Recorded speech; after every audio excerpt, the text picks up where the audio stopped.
I hope you are well. Welcome to Friday's Pages.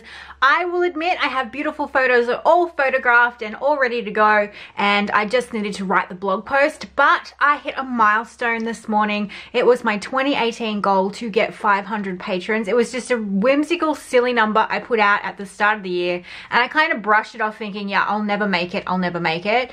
And then I have slowly grown each month, and then I take bits, I jump back, and then I grow a bit more and I jump back. And I was so close to it 2 months ago, but I didn't actually make my goal, and I was like, oh, it's never gonna happen, it's never gonna happen. But this morning I woke up to 497, and then from then until now, which is about 2 hours, I've literally been watching 2 hours of The Bachelor. I'm not gonna lie, I will shame myself, out myself. I'm addicted to that crazy, crappy, stupid drama. It's like the train wreck, you can't look away. So I've been watching that and just playing in my journal, and then I hit 500 patrons on here, and I just wanted to say thank you so much to everyone that's just whooshed in overnight. I don't know if it's a mixture between me showing the collage sheet pages or whether it's James' videos, which exposed my collage stuff to a range of people that hadn't seen my stuff before. I'm not sure what it was, or the word of the mouth of the Inkies, who are my biggest promo, I guess. I don't promo my stuff very much, but the Inkies do a fantastic job at speaking for me and showing their stunning journals all over the place with my collage sheets, or if they'd learned something from me, they've been fantastic at tagging me. So welcome to the Inky tribe if you are new. So I thought that I would just walk you through the journal itself and have a little chit chat as a surprise sort of not PR, what's on PR on the brain, just a beautiful welcome message, and for you to have a look through my crazy fat journal. We're on the home stretch. I'm living the hump life. I've got this much left in my journal, but it feels like those pages just double in size every night. I feel like I'm going 2 pages forward, 50 pages back. So I'm not quite sure if I'll ever make it. I feel like it's, you know, that Lamb Chops song, that Lamb Chops play along. Is that just Australian, or is that everywhere? Anyway, I feel like this is the song that doesn't end. Like, this is the journal that doesn't end. But I say that when I get to the end of quite a lot of my journals. But I'm gonna keep going. And for anyone that's not quite sure, my journal is a Midori MD cotton, and the lovely Inky Katrin actually put me onto this book. I was using a Tomo River paper crossfield, and then I had a Stalogy lined up to use. But then I got this sort of shoved under my nose, and she's like, you need to try this, you're going to love it.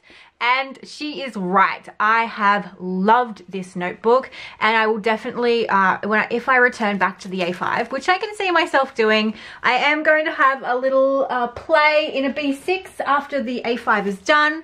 It is ready and waiting, and inside is a Documented Journey notebook, Handmade Journey by Brie from Documented Journey. So that's sitting there waiting for me in the wings, but I can definitely see myself coming back to the cotton, or using it in some other way, shape or form. It would be great for a sketchbook. It holds up really beautifully to all the tip-in abuse. I found that with the Tomo River, especially with all the tip-ins that I add to my journal and why it gets so crazy fat, the paper was not holding up as well as I wanted. I made it work because I'm determined and I wanted to keep going, but there were days when I wanted to add a tip in. I was like, oh, I don't know if the page is going to handle it. And you could see pages would lose their integrity and be almost warpy and watery. And I love Tomo River paper, but I would have to do like morning pages in a journal like that, or I would have to stop using so many tip-ins. And tip-ins are my life, man. They're my life. So I know you guys have seen quite a few of these pages before, because I've done one of these flips for you guys a little while ago, and I'm not quite sure whereabouts I have like shown the pages, like where I've gone to, because I add things constantly to all the little blank spots. So I will sort of take you through, let me just move my crud, the journal very quickly, and if there's anything like I know is definitely new, then I will show you and talk about it with you guys. If there's anything you want to see more in depth, or if you want to see it, or if you're not in the video section and there's something you'd like to see on YouTube, then definitely let me know and I'll see what I can do, because I know that my little YouTube channel needs some love every now and again. But I've been really loving this journal, and I think it's a touch too bright. That's where, woo! Let's see how we go with that. That's a bit better. The light here is just all over the place. One stage I've got a lamp on, the next I don't have a lamp on. I need to make more of these, and I'm pretty sure I said that in my last flip because I really love them. But I have really thoroughly enjoyed this paper, and I really like how watercolor looks on it and how it feels. It does have a slight crinkle. If you're addicted to the Tomoe River crinkle, this will give you slight crinkle, but nowhere near as much as you are accustomed to with the Tomoe River paper, and I'm okay with that. It doesn't really... every now and again when I hear someone with a Tomoe River paper journal, I kind of just sit there listening to the ASMR of it all. But I'm okay with not having it because I have really enjoyed doing, like creating this journal. It's never been a tiring experience. It's never been except for now when I want to play in a B6, but it's never been one of those, when is it going to end journals? Like, I'm so sick of playing in this journal. And I don't know if that's because I recently changed my cover out from my turmeric to my Enoch. And this is the black Enoch with the special leather pocket from Sojourner. And it is stunning. Ro does such beautiful work. Such beautiful work. And I don't know if putting that cover on it sort of like reinvigorated my love for my journal. I'm not sure, but I haven't had a moment with this journal where I've gone, yeah, I'm done, and like abandoned it. And I felt that way like towards the end of my cross build, because I was getting so frustrated with the tip-ins and not being able to do certain things, or not that I'm not be able to do it, but like if I did it, I'd have to think about it harder and work it out and try and work out the mechanics. So yeah, it's all right at the end of the day. It's just paper, it's play, it's experimentation, and that is what journal keeping is all about. It's about getting your memories down, it's about documenting, it's about all those things. The good, the bad, and the ugly is what I say. I love putting postcards in my journals, although sometimes I want to put them in my hobo because I've been documenting our daily life, or attempting to really badly. And there is obviously gaps in my journals, which I will come back and write in when I have time. Sometimes I film my videos for Patreon and then I go, yeah, and then I'll journal off camera, and then I get so distracted by working or something else that needs my attention, or my small human needs attention, that I don't come back and do the journaling. And I feel like my weekends lately are just like, push, gone, and then I'm back to work on Monday. So I need to generally get a better routine, whether it be getting up in the morning earlier, which is actually happening by force because I'm babysitting a girlfriend's daughter. She recently got a job. She's a single mama, and the job starts at 7, so I have her daughter here from 6:30 onwards, which means I need to be up and about and have the house warm and open and all that sort of stuff. So I'm gonna try going to bed earlier. This is my issue. I don't go to bed early enough, and so I am in no shape to be writing journal entries, and maybe that would be better, maybe less censored, but I barely function because I'm in bed at midnight and then trying to get up at 5:30 in the morning.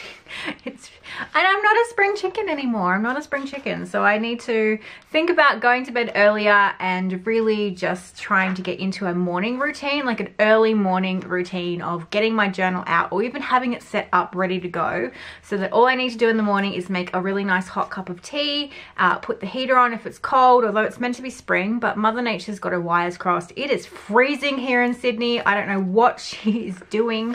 She's like, oh, I didn't really give you a winter. Here, let me give you like a week of winter right before spring hits. It's just, she's lost in marbles a little bit, but it's okay. But it is super cold, so I definitely want to be trying to get a better morning routine in, where I do sit down and have my journaling time when the house is quiet. And I find that that's a time where I'm like, okay, it's too early to be working, but I could have that 20 minutes, half an hour of time when it's just me and it's just my journal and a hot cup of tea. The rest of my important people are sleeping. Hubby doesn't stir. He just snores right through the alarm. My two humans are like trying to get out of bed at the crack of dawn, but I'm very strict of, you have 7 o'clock. You can get up at 7 o'clock. If you're in your room, if you're awake before 7, then you may quietly read. Because my kids don't believe in sleep. Sleep is for the weak in this house when it comes to my two children. I'm hoping that when they, well, Elijah's almost a teenager now and he's still waking up at 6 a.m. So I don't know. I don't know what's going on with his body clock, but they would happily get up at 5 a.m. if I was like, yeah, get up when you want. They'd be up. They'd be up. So I need to get that moment, that ritual, that routine happening, because I know I've watched so many videos on those, I woke up at 5 a.m. and it changed my life. I've watched so many of them and I think, yeah, I can totally do it. And I've got like the Magical Mornings book on my desk somewhere underneath all my crazy work mess. And I think, okay, well, maybe I can take this like extra time to either write some journaling or even just sit and sketch for fun without any thought process behind it, without any thinking about the fact, oh, I could be working on collage sheets. You know, collage sheets are coming. They're always coming. I should work more. I should be sketching, but I'd like to just sketch for me. And I've heard this quite a lot recently. When you do this creatively as your job, finding those pockets of time to do it for yourself with no expectations, no final product, just for general creative growth. Because when you're on as if this is my creative job, I'm always working, I'm always showing my work, it's like you shouldn't be making mistakes. And I know that sounds ridiculous because I have always preached to you, you have to make the mistakes in order to grow. And then I think, well, I can't show mistakes because you guys are coming to me to get inspiration. But I got to make the mistakes behind the scenes in order to grow, and then to show you my growth and go, here's how I did it. Here's how I can help you grow. And that's kind of where I need to have those growing moments. And I've had a few recently when it with regards to my watercolor and my painting. And that was because I sat down and spent the time to do it. And I said to my husband, I said, this took me 2 days and I've had the most growth in this one piece that I've had in 6 months. And it was because I sat down and I went, this is what I'm doing.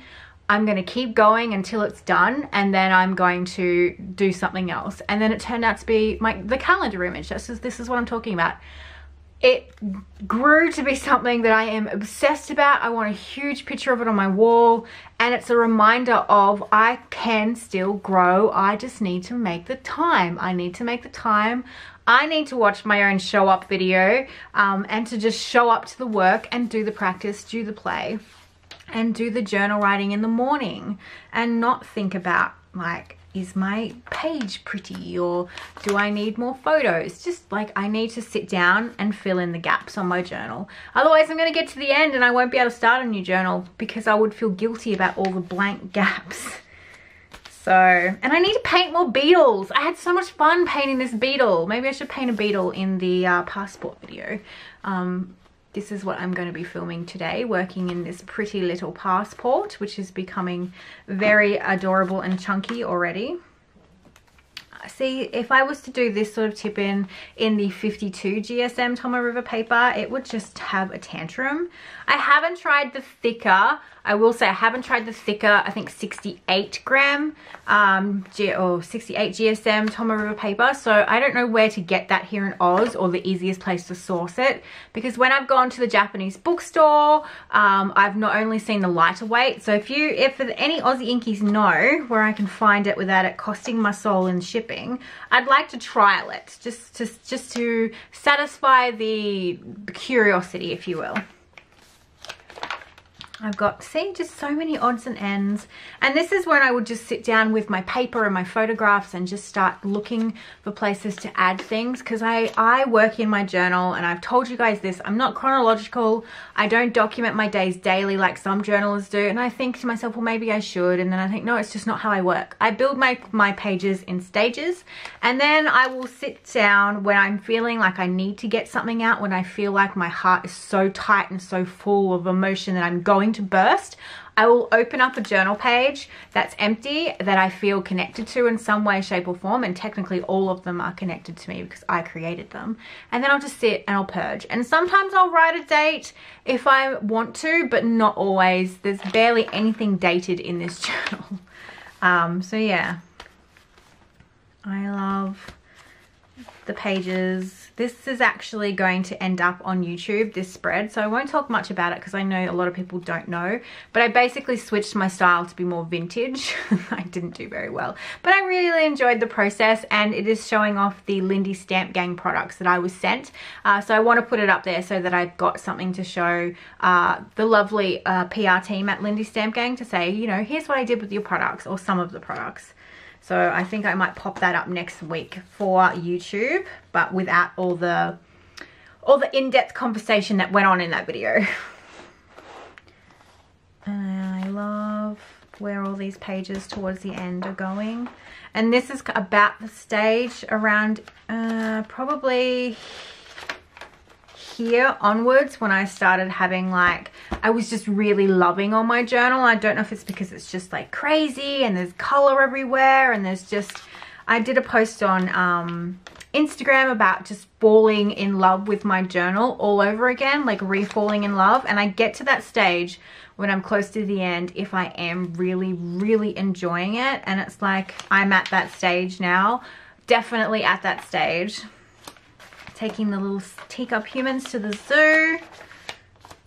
Kids love that.